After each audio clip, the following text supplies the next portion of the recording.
The morning of January 2nd, 1944, Norfolk, Virginia. The holds of the SS Empress of Scotland groaned open like the jaws of some mechanical beast. Inside, pressed shoulder to shoulder in the dim light, stood hundreds of German soldiers. They wore the faded grey-green tunics of the Wehrmacht, stained with salt spray and sweat. Their faces were hollow, their eyes tired. They had crossed an ocean as prisoners, crammed into spaces meant for cargo, not men. Above them, the sky was white, with January cold. Gulls screamed. Diesel smoke hung in the air. And beyond the gangplank stretched something none of them had expected to see again. America. One prisoner, a signals technician named Reinhold Pabel, would later describe what came next, not with bitterness, not with rage, but with something more dangerous, astonishment. Because what awaited them on American soil was not punishment, it was abundant. And that contradiction would shake everything they had been taught to believe. If you're enjoying this deep dive into the story, hit the subscribe button and let us know in the comments from where in the world you are watching from today. The prisoners shuffled down the gangplank in orderly rows, boots clanging on metal. American military police stood at attention, rifles slung, expressions unreadable. Behind them, the Norfolk Naval Yard sprawled across the horizon. Cranes swung through the air, smoke rose from a dozen stacks. The clang of hammers on steel echoed like thunder rolling across water. These were men of the Afrika Korps, veterans of Rommel's desert campaigns. They had fought across Libya and Tunisia under the scorching sun, where every litre of water was rationed and supply trucks arrived sporadically, if at all. They had been captured in May of 1943, when the last Axis forces in North Africa surrendered at Tunis. Over 275,000 men laid down their arms that month. Many of them had believed, even then, that Germany would find a way to win. Now they stood on enemy soil, waiting. The first shock came almost immediately. Instead of being marched into boxcars, as they had been in Europe, they were led towards sleek passenger coaches, the kind with upholstered seats, the kind civilians rode. One prisoner turned to another and muttered, "Man, oh man, how about that?" The words spread through the ranks like a spark catching dry grass. Inside the coaches, they sat stiffly, unsure whether this was some elaborate ruse. Then a porter appeared, a black man in a crisp uniform, carrying a tray of coffee and sandwiches. He moved down the aisle with quiet professionalism, offering food as though these were paying customers, not enemy soldiers. "Coffee, sir?" he asked in accented English. Several prisoners blinked in disbelief. Others forgot, for just a moment, the anti-American slogans they had been taught. This was not the America they had been promised by Nazi propaganda. They had been told the United States was weak, divided, a nation of shopkeepers and immigrants, incapable of sustaining a real war effort. They had been told American soldiers were soft, that American factories were inefficient, that American resolve would crumble under pressure. But as the train rolled southwest through Virginia and Kentucky, the prisoners pressed their faces to the windows, and what they saw did not match the story. Automobiles, everywhere. Not military convoys, but civilian cars, moving freely along paved roads. In Germany, gasoline had been rationed since 1939. Private vehicles had become ghosts. Here, they moved in streams, their chrome glinting in the winter sun. Factories rose along the rail line, smokestacks punctuating the sky. Warehouses stood in neat rows, their roofs intact, unbombed. Telegraph poles marched alongside the tracks in perfect sequence, carrying invisible currents of communication across a nation the prisoners were only beginning to understand. One soldier, years later, would write of this journey. "The first impression we had was the abundance of automobiles everywhere. It was a simple observation, but it carried weight, because abundance was not merely comfort, it was power. And these men, who had fought in a war defined by scarcity, recognized the difference. The train carried them deeper into the American heartland, through Tennessee, through Mississippi.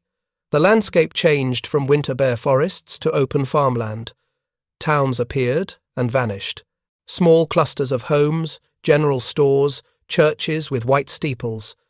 Nothing had been touched by bombs, no rubble, no craters, no streets torn apart by artillery. The contrast gnawed at them. Back home, German cities had been pounded by Allied bombers for years. Hamburg had burned, Cologne had been shattered. Berlin itself was under siege from the sky. Here, there was no war, or rather, the war existed somewhere else, fought by men who left behind a nation that continued to function as though nothing had changed. At one stop, the train idled beside a small depot. Through the window, prisoners watched American civilians going about their business. Women in clean dresses, children playing, a farmer loading crates onto a truck. The scene was so ordinary it felt obscene. They had been fighting for survival in the desert, where a single well could mean the difference between advance and retreat, where supply lines stretched across hundreds of miles of sand, vulnerable to ambush and breakdown, where every bullet, every bandage, every can of food arrived by convoy, if it arrived at all, and now they were being transported across a country where food was plentiful, where roads were smooth, where the machinery of daily life hummed without interruption. The paradox was sharp, impossible to ignore. As the train rolled on, some prisoners grew silent, others whispered among themselves, trying to make sense of what they were seeing. A few clung to the old certainties. This was propaganda, they insisted, a staged show meant to break their spirits. The real America, the one they had been warned about, must be hidden somewhere beyond these windows. But the evidence kept mounting, mile after mile, town after town, and slowly, reluctantly, the truth began to seep in. They had been lied to. The camps themselves would deepen the shock. Most of the Africa Corps veterans were sent to installations across the South, Texas, Mississippi, Arkansas, Louisiana, places where the climate resembled the deserts they had left behind. But the resemblance ended there. When they arrived at their destinations, entire towns turned out to watch. In Mexia, Texas, on June 4, 1943, citizens lined Railroad Street as 1,850 Afrika Korps prisoners marched past in orderly columns. The locals stared, the Germans stared back. Young men had become rare in America, drawn into the military.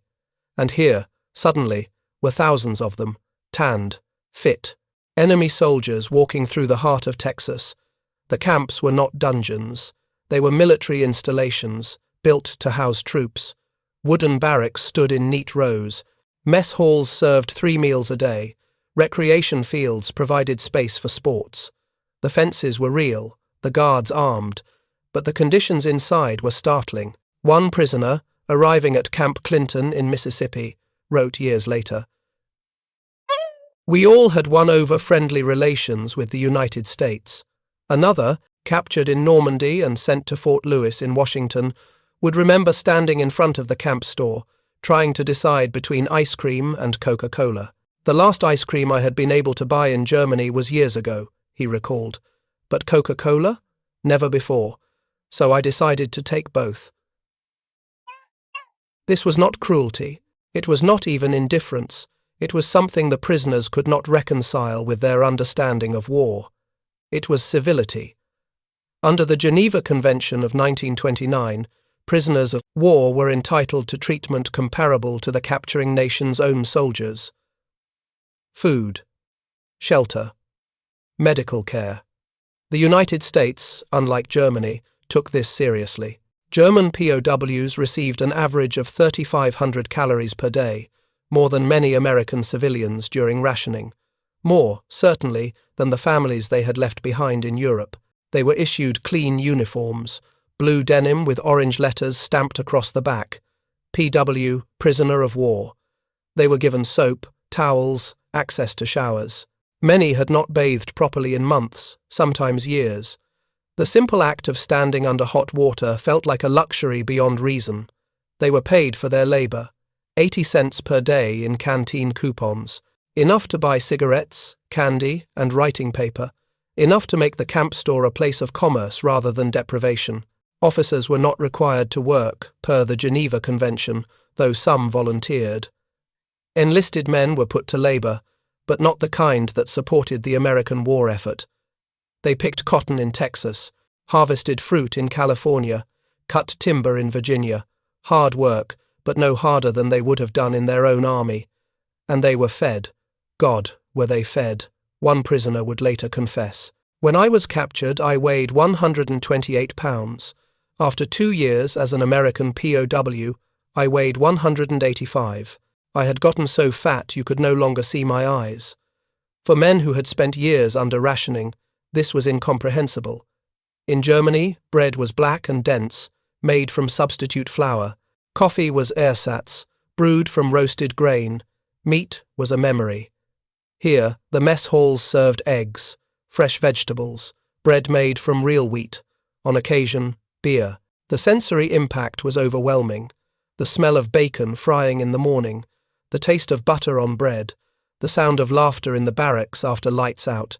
These were not the markers of a nation on the brink of collapse. These were the markers of a nation with resources to spare. And that realization was more devastating than any bullet. Because if America could afford to feed its prisoners this well, what did that say about its capacity to wage war? The question hung in the air like smoke, unspoken but inescapable. Some prisoners resisted the truth. Hardcore Nazis, especially those captured early in the war, when German victories still seemed inevitable, clung to their ideology. They formed secret hierarchies within the camps, held kangaroo courts, punished anyone they suspected of collaboration. In Kansas, in October of 1943, a prisoner was forced to hang himself for writing in his diary that he feared Nazism would ruin Germany. In Oklahoma, another was beaten to death for allegedly passing information to the Americans. In Arizona, 7 U-boat men executed a fellow submariner they believed was an informant. These were not isolated incidents. They were attempts to maintain control, to enforce the old certainties in a place where those certainties no longer held. But for every die-hard believer, there were dozens of others who began to question, who looked around and saw not propaganda, but reality, who realized that the war they had been fighting was not the war they had been told about. The guards, for their part, were instructed to remain firm but fair. They were warned against marshmallow friendliness, and warned to remember that these charming young men had been the same soldiers who planted booby traps and fired on American troops. But the guards also saw what the prisoners saw, that these were not monsters, they were men, tired, far from home, and increasingly aware that the cause they had fought for was built on lies. By the end of 1943, over 150,000 German POWs had arrived in the United States.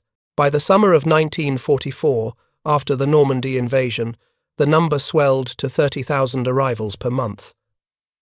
By the war's end, over 425,000 Axis prisoners would be held in American camps, and every one of them would confront the same paradox. They had been told America was weak. They had arrived expecting chaos and deprivation. Instead, they found order, abundance, a nation that could afford to treat its enemies with dignity while simultaneously crushing their homeland with industrial might. It was a lesson delivered not through speeches or propaganda films, but through lived experience, through the taste of real coffee, through the sight of endless highways, through the sound of factories running day and night, producing tanks and planes faster than Germany could destroy them. And for many of these prisoners, it was a lesson that would haunt them for the rest of their lives. But the education was not yet complete. What they had seen so far was only the surface. The camps, the food, the civilian abundance. These were symptoms. The true source of American power lay elsewhere, in the shipyards, in the factories, in the vast, coordinated machinery of a nation that had transformed itself, almost overnight, into an arsenal beyond imagining. That revelation was still to come. Spring arrived slowly in the American South. By March of 1944, the POW camps had settled into routine. Morning roll call, work details, mess hall meals, evening recreation. For the German prisoners, the rhythm had become familiar, almost comfortable, and that, in itself, was unsettling. But some prisoners were about to receive an education that would shatter whatever illusions remained. In late April, a group of 200 POWs from Camp Shelby in Mississippi were selected for a special assignment. They were told they would be working at a naval facility, nothing more. They boarded trucks early one morning, guarded but not shackled, and began the journey south toward the Gulf Coast. The drive took several hours, through pine forests and small towns, past farms where cotton was just beginning to sprout. The prisoners sat in silence, watching the landscape roll by. Some dozed off, others smoked cigarettes purchased from the camp canteen. None of them knew what awaited them at the end of the road. When the trucks finally stopped, the prisoners climbed down onto a gravel lot. Before them stretched an expanse of water that seemed to have no end, the Gulf of Mexico, grey-green under an overcast sky, and along the shoreline, rising like monuments to some industrial god, stood the shipyards. One prisoner, a former machinist named Klaus Weber, would later write about that moment. "I thought I knew what a shipyard looked like. I had worked in Hamburg before the war. But this was something else entirely. The scale was incomprehensible. Gantry cranes stretched into the sky, their arms swinging loads the size of houses. Welding torches sent cascades of sparks into the humid air. The metallic screech of steel being cut filled the atmosphere like the cry of some massive beast. And everywhere, in every direction, were ships, dozens of them, in various stages of construction. Some were nothing more than skeletal frames, their ribs exposed like the bones of leviathans. Others were nearly complete, their hulls painted grey, their decks bristling with the machinery of war. Destroyers, escort carriers, liberty ships, troop transports. They stood in rows, waiting to slide into the water and join the endless fleet already prowling the oceans.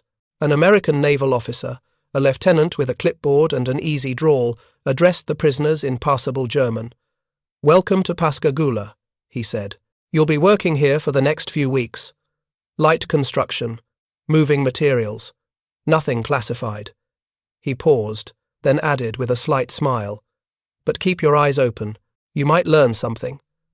The prisoners were divided into work crews and led onto the yard. The noise was overwhelming. Rivet guns hammered like machine guns. Cranes groaned under their loads. Foremen shouted instructions over the din. And beneath it all, a low vibration, a constant hum of motion and energy. Weber and his crew were assigned to move steel plates from a storage yard to an assembly line. The plates were massive, each one requiring 4 men to lift. They worked slowly at first, unsure of the routine, but as the day wore on, they began to notice details. Small things, telling things, the speed, for instance. In Hamburg, assembling a single merchant vessel took months. Here, ships moved through the yard with assembly line efficiency. Weber watched as a Liberty ship, one of the standardized cargo vessels the Americans were churning out by the hundreds, took shape before his eyes. The keel had been laid only weeks before. Now, the hull was nearly complete. Superstructure was being added. Within days, it would be ready for launch. One of the American workers, a welder with grease-stained coveralls, noticed the Germans staring. He paused, pushed his welding mask up, and grinned. "Pretty impressive, huh?" he said in English. One of the prisoners, a former teacher who spoke decent English, translated. The welder continued, "We're putting out one of these babies every 4 days. 4 days! Can you believe that?" The prisoners could not, in fact, believe it, but the evidence was all around them. At lunch, the prisoners sat in the shade of a warehouse, eating sandwiches provided by the shipyard. White bread, ham, cheese, an apple, more food than they had seen at a single meal in years. Around them, American workers did the same. There was no separation, no hostility, just men eating lunch. Weber struck up a conversation with one of the Americans, a crane operator named Joe. Joe spoke no German, Weber no English, but they managed through gestures and a shared vocabulary of technical terms. Joe explained, as best he could, the organization of the yard, how materials arrived by rail and truck, how components were prefabricated in one section, then moved to assembly in another. How every worker knew their role, and how the roles fit together like gears in a machine. It was, Weber realized, not just a shipyard. It was a system, an industrial process refined to eliminate waste and maximize output. The kind of efficiency German factories had once prided themselves on. Except here, it was operating on a scale that dwarfed anything Germany had achieved. If you find this story engaging, please take a moment to subscribe and enable notifications. It helps us continue producing in-depth content like this. By the end of the first week, the prisoners had seen enough to understand. This was not a singular facility. Pascagoula was just one node in a network that stretched across the entire country. Everywhere they looked, there were signs of coordination. Trucks arrived on schedule, carrying precisely what was needed. No shortages, no delays. The materials flowed like water through a well-designed channel, and the numbers, when they learned them, were staggering. In 1943 alone, American shipyards produced over 19 million tons of shipping. By contrast, Germany's entire wartime naval production, from 1939 to 1945, totaled less than 2 million tons. The United States was building ships faster than Germany could sink them. One prisoner, a naval officer named Horst Müller, had served on U-boats before his capture. He understood tonnage, he understood logistics, and he understood, with a sinking certainty, what these numbers meant. "We were told we were winning the Battle of the Atlantic," he wrote in a letter smuggled back to Germany. "We were told every convoy we attacked brought the enemy closer to collapse, but if they can replace every ship we sink in a matter of days, then we were never winning at all. We were only delaying the inevitable." The letter never reached Germany. It was intercepted by camp censors, but its contents were recorded, preserved. A testament to the slow unravelling of belief. The prisoners worked at Pascagoula for 3 weeks. During that time, they witnessed 2 Liberty ship launches. The first was a spectacle. A band played, officials made speeches. The ship slid into the water with a roar, sending up a plume of spray. The second launch, just 10 days later, was routine, no ceremony. The ship simply entered the water, was towed to a fitting dock, and within hours, workers were already preparing the slipway for the next hull. Routine. That was the word that haunted them. What should have been extraordinary had become mundane. The Americans were producing warships the way Germany produced boots, in vast quantities, without fanfare, because they could. When the prisoners returned to Camp Shelby, they brought with them something more dangerous than contraband. They brought knowledge, and they shared it, in whispers, in guarded conversations after lights out.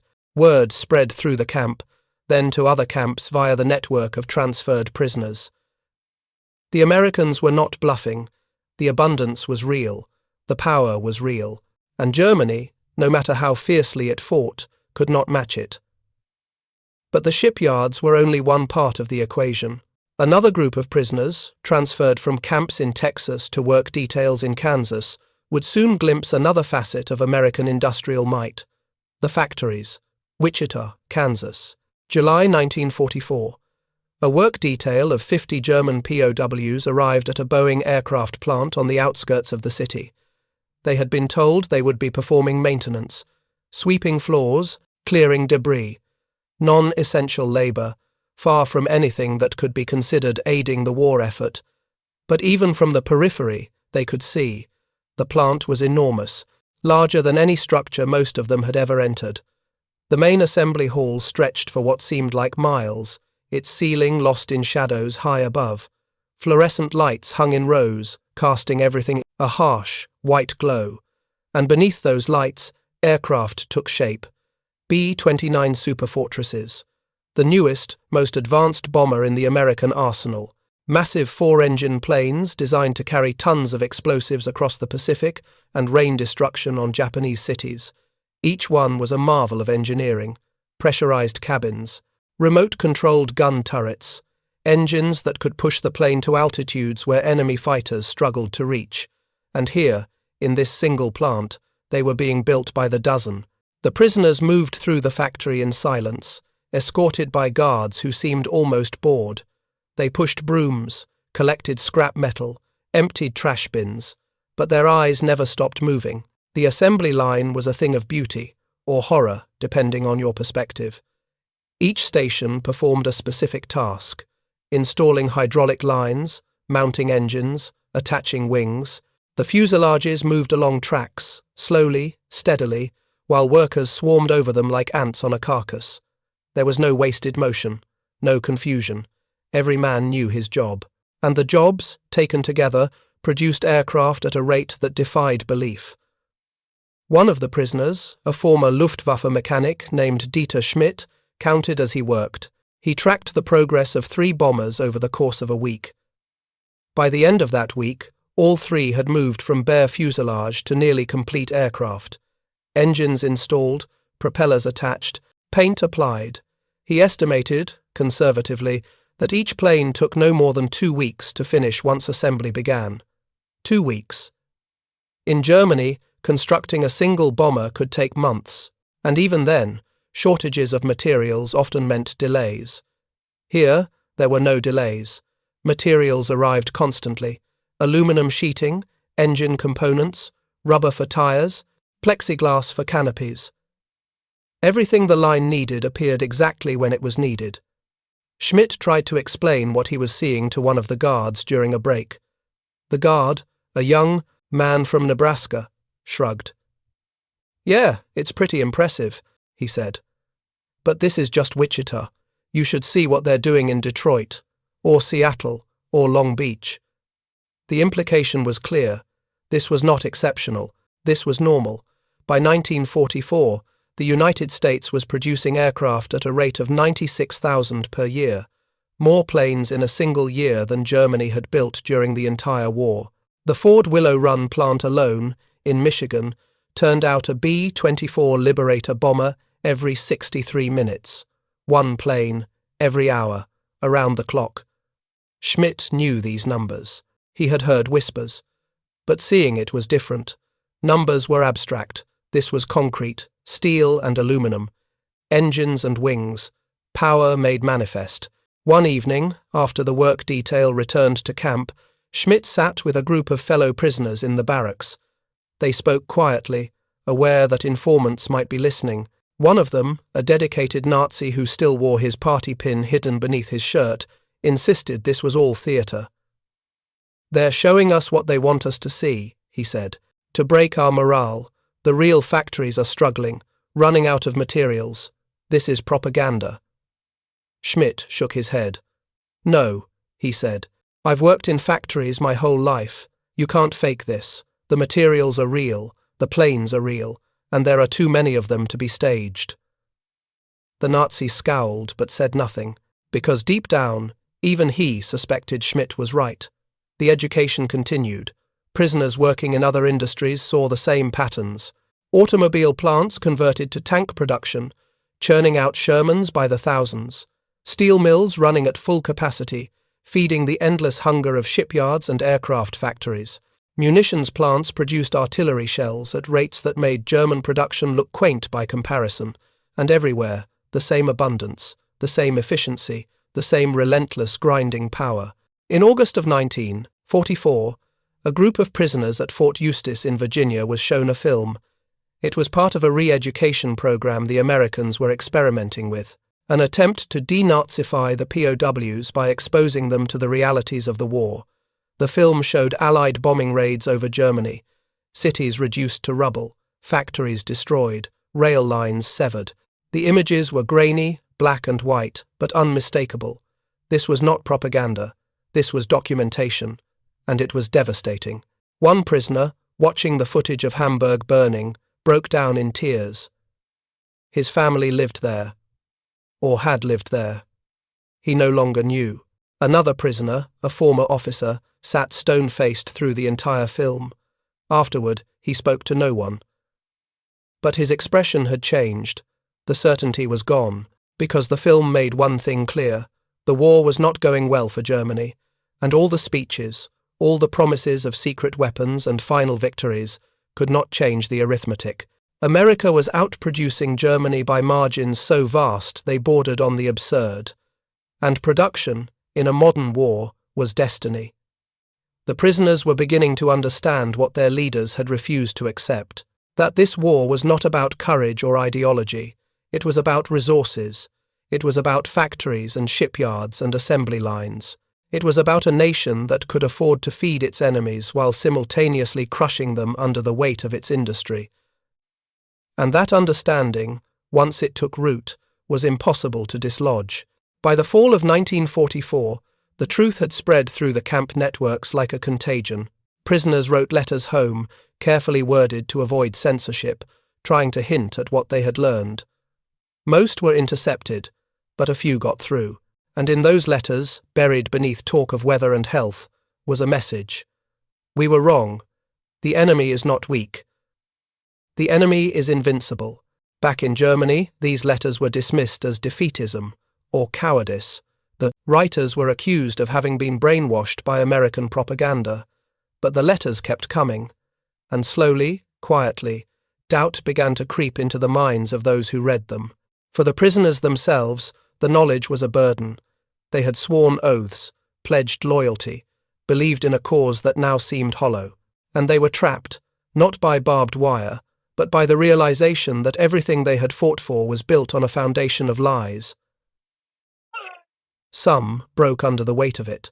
Others hardened, retreating into ideology because it was easier than facing the truth. But many, perhaps most, simply endured. They worked, they ate, they waited for the war to end, and they carried with them a secret that would shape the rest of their lives. They had seen the enemy's true face, and it was not the face of a nation on the brink of collapse. It was the face of a giant, awake and angry, with resources beyond reckoning and a will to use them. The revelation was complete, but the consequences were only beginning. Winter descended on the POW camps like a curtain falling. By December of 1944, the war had entered its final phase. In Europe, the Battle of the Bulge raged in the Ardennes forest, Germany's last desperate gamble to turn the tide. In the Pacific, American forces island-hopped toward Japan, supported by a naval armada that dwarfed anything the Axis could muster, and in camps scattered across America, German prisoners listened to the news with a mixture of dread and inevitability. The BBC broadcasts, secretly monitored by POWs who had bribed guards for radio parts, told a story of German retreat, Soviet forces closing from the east, Allied armies advancing from the west, cities falling, territory lost, the 1,000-year Reich crumbling after barely 12 years. For many prisoners, the reaction was not shocking. It was confirmation. They had seen enough of America to understand how this would end. The only question now was when, and at what cost. At Camp Clinton in Mississippi, where German generals lived in private bungalows and common soldiers worked the surrounding farmland, the mood was somber. The generals maintained their dignity, their bearing, but even they could not hide the truth from themselves. One of them, a former panzer commander captured in Tunisia, sat one evening with a camp doctor and spoke with unusual candor. "We were fools," he said quietly. "Not because we fought, but because we believed we could win. No one who has seen this country could believe that." The doctor, an American captain, said nothing. There was nothing to say. The statement was not a plea for sympathy. It was simply an acknowledgement of reality. In other camps, the mood was darker. At Camp Aliceville in Alabama, hardcore Nazis still held sway over portions of the prisoner population. They enforced discipline with threats and violence, punishing anyone who spoke favorably of the Americans or expressed doubt about German victory. But their grip was weakening. As the news from Europe grew worse, their authority became harder to maintain. What could they promise? That Germany would rally? Those secret weapons would turn the tide. The prisoners had seen American factories. They knew what secret weapons faced. One prisoner at Aliceville, a young corporal from Bavaria, wrote in his hidden diary, "The war is over. We simply have not surrendered yet, but I have learned something here that I will never forget. Power is not about will or belief. It is about capacity, and we never had the capacity to win this war. We only had the capacity to die for it." The diary was discovered after the war and donated to a museum. It sits there still, a testament to the slow death of illusion. As winter gave way to spring in 1945, events accelerated. In April, President Franklin Roosevelt died, and prisoners listened as American guards mourned a leader many Germans had been taught to hate.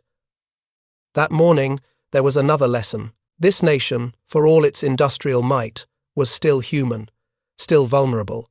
But that vulnerability had not translated to weakness. If anything, it has made them stronger. On May 8, 1945, Germany surrendered unconditionally. The war in Europe was over. In the camps, the reaction was muted.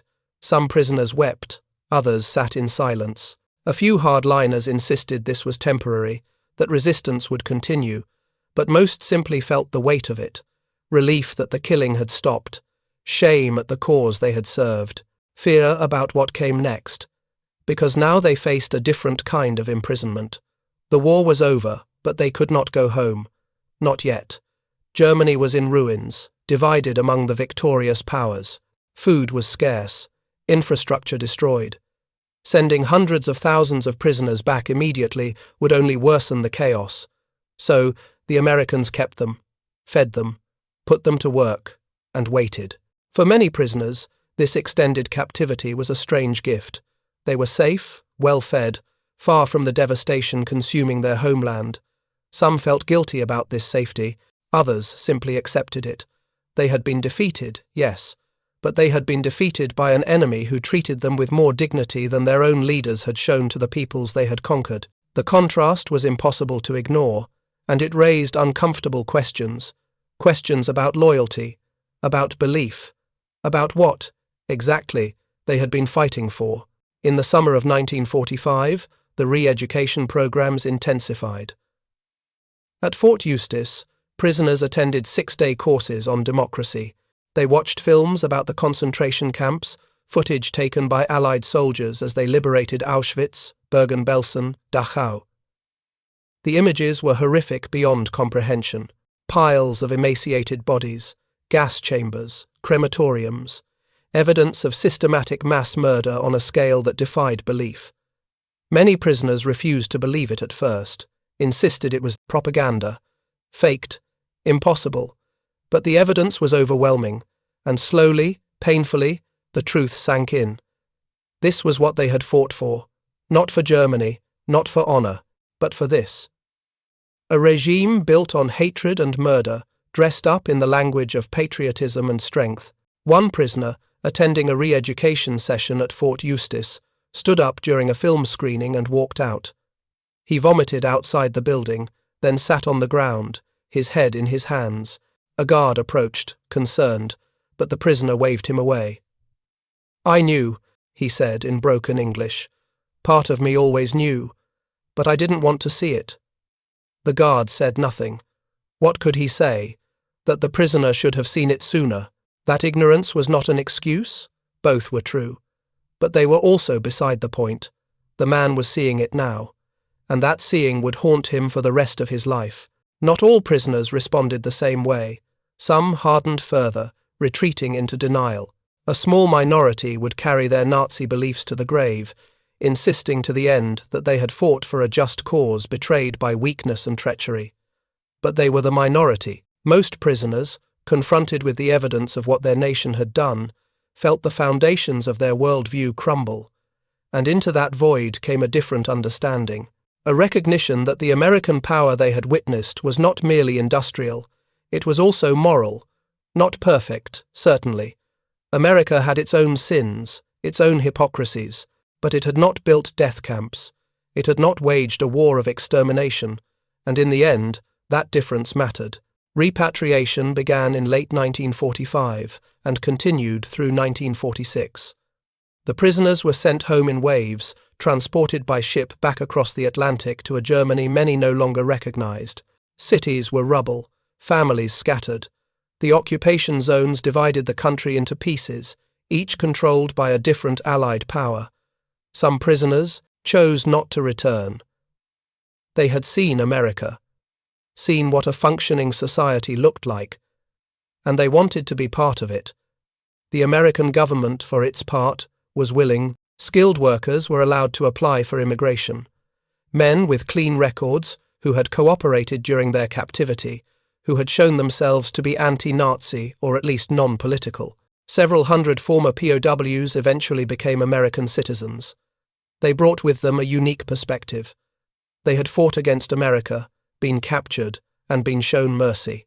They had seen both sides of the war, and they understood, in ways most Americans never would, the true cost of industrial and moral failure. One of these men, Günter Graue, returned to the United States decades after his captivity. In 2016, at the age of 91, he rode a bicycle from the Liberty Gate at Joint Base Lewis McChord in Washington to the site of the former POW camp where he had been held. He was escorted by military police, not as a prisoner this time, but as a guest.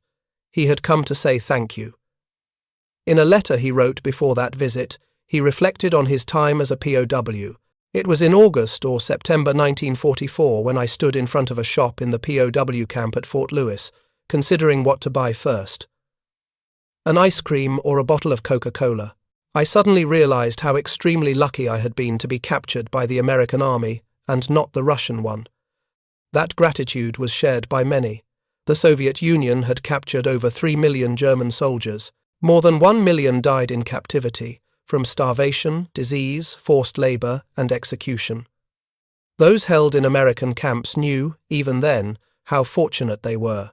The war had made them enemies, but captivity had shown them something unexpected: humanity. The legacy of the POW experience rippled outward in ways both large and small. Many former prisoners returned to Germany and became leaders in the post-war reconstruction. They had learned English in the camps, studied business and engineering through correspondence courses the Americans had allowed. Some had even received college credit for their studies, recognized by German universities after the war. They brought with them an understanding of American methods, American efficiency, American values, and they applied those lessons to rebuilding a shattered nation. The German economic miracle of the 1950s and 60s owed something to these men, who had seen firsthand what a modern industrial democracy could achieve. But perhaps the most important legacy was personal. The prisoners carried with them a story they would tell their children and grandchildren, a story about being wrong, about believing in something that turned out to be hollow, about seeing the enemy up close and realizing the enemy was not what they had been taught. It was a story about the danger of propaganda, the cost of blind loyalty, the importance of questioning authority, even when that authority wraps itself in the flag and speaks the language of patriotism. And it was a story about America, not the mythical America of propaganda, neither the weak nation the Nazis had promised nor the perfect nation of Hollywood films, but the real America, flawed, contradictory, capable of both great generosity and great cruelty, but above all, capable, powerful in ways that went beyond guns and bombs. In the decades after the war, historians would debate the factors that led to Allied victory. Some emphasized Soviet sacrifice on the Eastern Front, others pointed to British intelligence and strategic bombing. Still others highlighted American industrial production. All were correct. But the German prisoners, who had been held in America, understood something deeper. They understood that industrial production was not just about factories and numbers, it was about values, about a society organized around principles of efficiency, innovation, and reward for merit, about a system that, for all its flaws, functioned better than the rigid hierarchies of fascism. The Nazis had believed in the triumph of will, in the power of ideology to overcome material weakness. They had been wrong, and the prisoners had paid the price for that error. But they had also received an education, one that could not be found in books or speeches, an education delivered through the senses, through the taste of real coffee and the sight of endless highways, through the sound of factories running day and night and the feel of clean clothes on their backs. It was an education in the arithmetic of power, and its lesson was simple. You cannot win yourself to victory if your enemy can outproduce you 10-1. You cannot sustain a war if your economy depends on plunder while your enemy's economy produces abundance from its own soil. You cannot win by belief alone when your opponent has both belief and capacity. The German prisoners learned this lesson the hard way, but they learned it thoroughly, and in learning it, they became witnesses to a truth that echoes still. That power in the modern world comes not from race or destiny or the strength of your convictions. It comes from how you organize your society, how you treat your people, how you balance freedom and order, competition and cooperation, individual ambition, and collective good. America, in 1944, had found that balance better than Nazi Germany ever could. Not perfectly, not without cost or contradiction, but well enough to field armies on 2 continents, feed its people, treat its prisoners with dignity, and still produce weapons of war at a scale that crushed its enemies. That was the revelation that haunted the prisoners. Not that they had lost. Wars are lost all the time, but they never had a chance. That from the moment America entered the conflict, the outcome was mathematically certain. All that remained was the dying, and in that certainty was a kind of terrible peace, because if the war had been unwinnable from the start, then their defeat was not a failure of courage or will. It was simply the price of having followed leaders who did not understand the world they were fighting in. The prisoners who returned to Germany carried that knowledge with them, and they passed it on. In quiet conversations, in memoirs published decades later, in warning to younger generations about the danger of charismatic leaders who promise glory but deliver only ruin. Some of those warnings were heeded, others were not. But the story remained, a testament to what happens when belief confronts reality, when propaganda meets production, when ideology collides with industrial might. The German POWs who landed at Norfolk in January of 1944 expected to find weakness. Instead, they found a mirror, and in that mirror, they saw not the enemy, but themselves. Small, mortal, defeated not by cruelty, but by capacity, not by hate, but by the cold, relentless arithmetic of modern war. It was a lesson delivered without malice, but it was a lesson that could not be unlearned. And in the end, that lesson was America's greatest weapon, not its ships or planes or tanks, but its ability to show the enemy, undeniably and irrefutably, that they had been defeated by something more than force. They had been defeated by a better system, a stronger foundation, a nation that, for all its flaws, had organized itself more effectively for the demands of total war. The prisoners went home, the camps were dismantled, the barracks were torn down or repurposed. By 1947, almost all traces of the POW program had vanished from the American landscape, but the memory remained. In the minds of the men who had been there, in the archives where their letters and diaries were preserved, in the towns where locals still remembered the sight of young German soldiers marching down Main Street, enemy and human at the same time. And in that memory was a truth that transcends any single war. That power, in the end, comes not from what you believe, but from what you can build. Not from how loudly you proclaim your greatness, but from how effectively you organize your resources. Not from destiny or race or ideology, but from the unglamorous work of production, logistics, and competent governance. The German prisoners learned that truth the hard way, but they learned it completely, and in learning it, they became witnesses to one of history's most important lessons. That when industrial capacity meets ideological fanaticism, capacity wins, every time, without exception. The prisoners of war went home, but the lesson stayed behind, written not in treaties or declarations, but in the memories of men who had seen, with their own eyes, the face of a power they could not defeat. And that, perhaps, was the most devastating weapon of all. Thank you for watching. For more detailed historical breakdowns, check out the other videos on your screen now, and don't forget to subscribe.